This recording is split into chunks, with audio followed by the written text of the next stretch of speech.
Thank you to DistroKid for sponsoring this video and supporting my channel. If you struggle with getting your kicks and 808s to blend well and stand out in a mix, then today I want to walk you through my 3-step process to make sure that your drums always knock. So we've all been there, right? You have a beat that you love, but the drums, and particularly the kick and the 808, aren't sitting where they need to sit, and if you make hip-hop, then this can be an issue because the genre is super drum dependent. No worries though, because the solution can be a lot simpler than you think, especially once you start to understand the relationship between these two drum sounds and how best to approach them. Before we get started, if you're at the beginning of your production journey, or if you just need a little bit more clarity, then don't forget to download my free 6-step guide to producing a professional beat. This is a simple PDF roadmap that you can use to get started making beats of your own without breaking the bank in as little as 1 hour. So if you want to get that free guide, then all you have to do is click the first link down below. Okay, so starting off, we have arguably the most important tip that I can give you today, and that is to do proper sound selection. Now hold on, don't leave me just yet. I know you were probably expecting mixing tips and plugins, and I do have those for you later on, but without a doubt, the single most important thing that you can do to solve this issue is to pick better samples. This is really important, especially because more often than not, the drum one-shot samples that we use already come processed, so it is much easier to pick sounds that fit right from the start than to fight with whatever processing has already been done in an attempt to marry those two later. Skip all of that and just get it right at the source. But how do you do that? How do you pick the right sounds? First and foremost, start with reputable sources. Splice and Loop masters are great, but also look for producers that you respect. Some off the top of my head for me include The Count, Decap, and then one specific kit that I can 100% recommend, because I use it all the time, is the 6 God kit by Lo-Fi. Now, once you have your kick and 808 picked out, based on your preference, then listen carefully. If the 808 is overpowering the kick, or if the kick just sounds a little too wimpy, then go back and look for other sounds that might be a better fit. In most cases, you won't have a perfect match, but try to get as close to the sound as you want as possible. What I recommend here is that once you do find a kick and 808 that you like, that you save them to your template. You might have noticed, but 8 to 9 times out of 10 when making beats, I am using the same kick and 808, and that's because the ones that I have work. If I need to step out because I need something different, then I will, but a lot of the times I'm using the same drum sounds, and they come from that Lo-Fi kit that I mentioned. Okay, so here I have a beat, and check out what I have so far in terms of the kick and 808. I'm gonna play those for you without any processing, so check and see how they sound.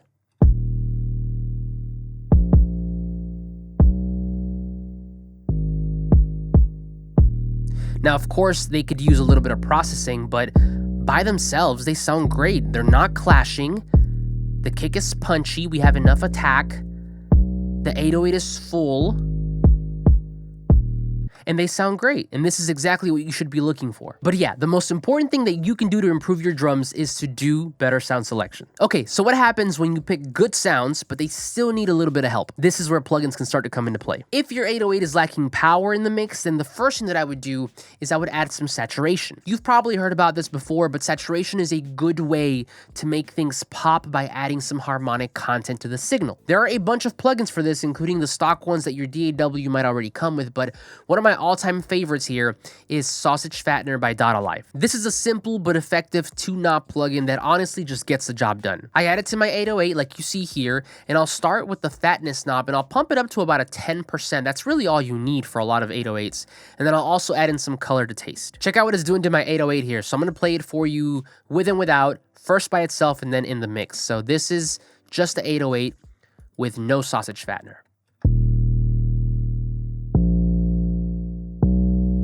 And then if we add it back in, just beefier and with way more power. So now let's take a listen to the whole mix. Again, this is without Sausage Fattener.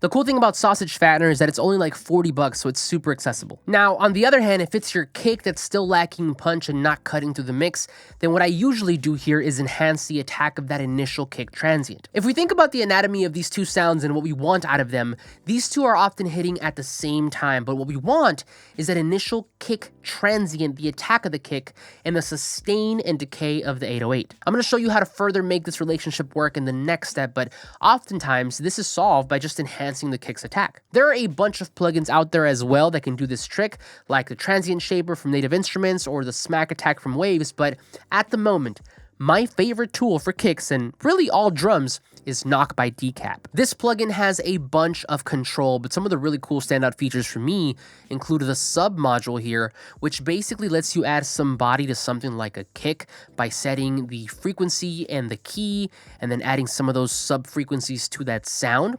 It also has a low pass and high pass filter, which could be really handy for something like parallel processing, a tone knob here, and then even a gain match button to match the input and output volumes so that you're not tricked and confused and get to see what's really happening with your signal. Usually what I'll do with this is I'll add it to my kick like you see here, and then I'll turn up the punch to kind of accentuate that initial attack, that initial transient of the kick, and then I'll also add a touch of saturation and a touch of soft clipping to get the kick to sit right where I want it to. Let's take a listen. So just like with the 808, this is by itself, without knock, and then with knock.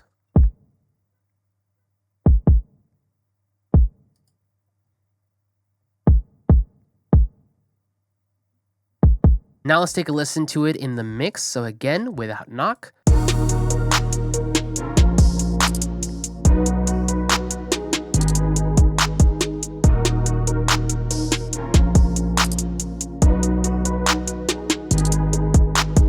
So as you can hear, it's adding a lot of that smack, a lot of that hits you in the chest kind of energy to the kick, and that is exactly what we want. Now, what's really cool about processing your kick in this way is that you're adding perceived loudness to it without necessarily having to be as aggressive with the volume fader. Knock is a bit higher up on the price range, sitting at $99, but personally, I think it is well worth it. Shout out to Decap. All right, so if at this point things still aren't where they need to be, then the last step is to create some space. So I know that a lot of producers like to sidechain their kicks to their 808s, and don't get me wrong, this technically works because you're basically cutting out that 808 whenever that kick hits. Personally though, I don't like this method because to me, it just makes it sound really weird. As mentioned earlier, we want that initial transient of the kick with the body of the 808, and with sidechaining, I find that it often carves out way more out of the 808 than I want. This sounds great in genres like EDM and pop because it gives you that pumping effect, but for hip hop, I personally don't think it sounds as good. So then what do you do? Well, I have two options for you. Now, the first one is to use this tool called Duck. Duck is essentially a sidechaining tool, but as you can see, we also have an envelope here, which lets us control and adjust where the sidechaining is happening. I didn't use it in this beat, but let me show you how I would have done it. So what you want to do is you want to add Duck to your bass or your 808, much like I have here. And then what you want to do is on the kick, at least in Studio One, you would go over to the sends, hit the plus button, and then go all the way down to where you see sidechains, and then find that plugin. So sidechain, 808, insert, Duck. Now from there, if we go back to Duck, go ahead and under the trigger mode, change this to sidechain. And now let's take a listen and see what is happening here in our graph.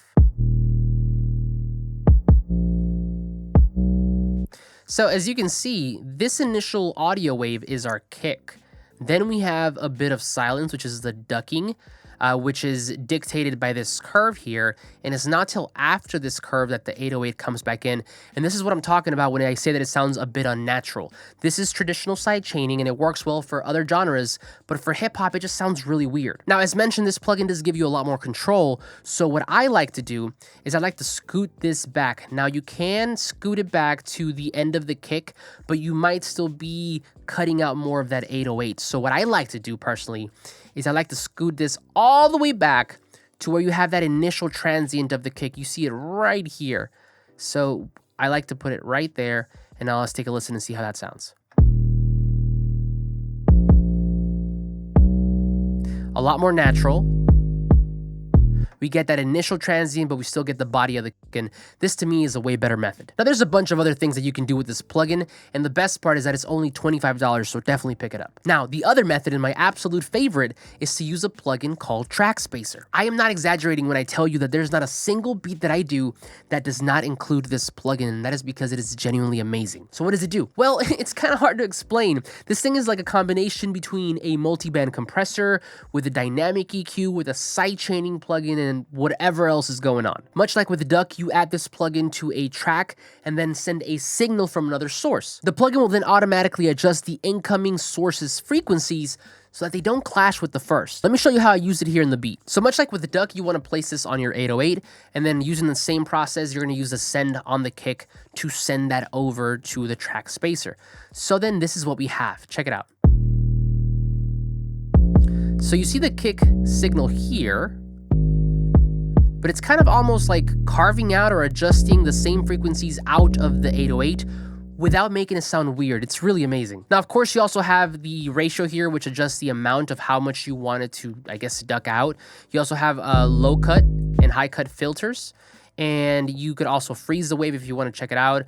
You could also go into the advanced portion here to adjust the panning, the attack, the release, mid side, bunch of cool things you could do. Now, although I predominantly use this on kicks and 808s, don't be fooled, because this also works really well on melodic instruments and vocals. It's kind of like a Sooth 2, but way cheaper at only $60. Okay, bonus time. Now, if after all this you're still having trouble, then what I would recommend is looking into tuning your kick and 808. I won't go over it here because I've done a full video covering this topic, so if you want to check that out, I'll also link it down below. But there you have it. Now you have a solid system for making sure that your kicks and 808s knock, whether you are licensing them out on BeatStars or just putting them out on streaming platforms. Speaking of streaming, if that is a route that you want to take with your beats, then I want to tell you about today's video sponsor, DistroKid. DistroKid is a digital music distributor and by far one of the easiest and most affordable ways to get your music on platforms like Apple Music, Spotify, TikTok, Snapchat, and so many more. Once you're signed up, you also get access to a ton of free tools to help you get your music out, such as their hyper follow pages. Once you upload a song, DistroKid will automatically create a landing page for it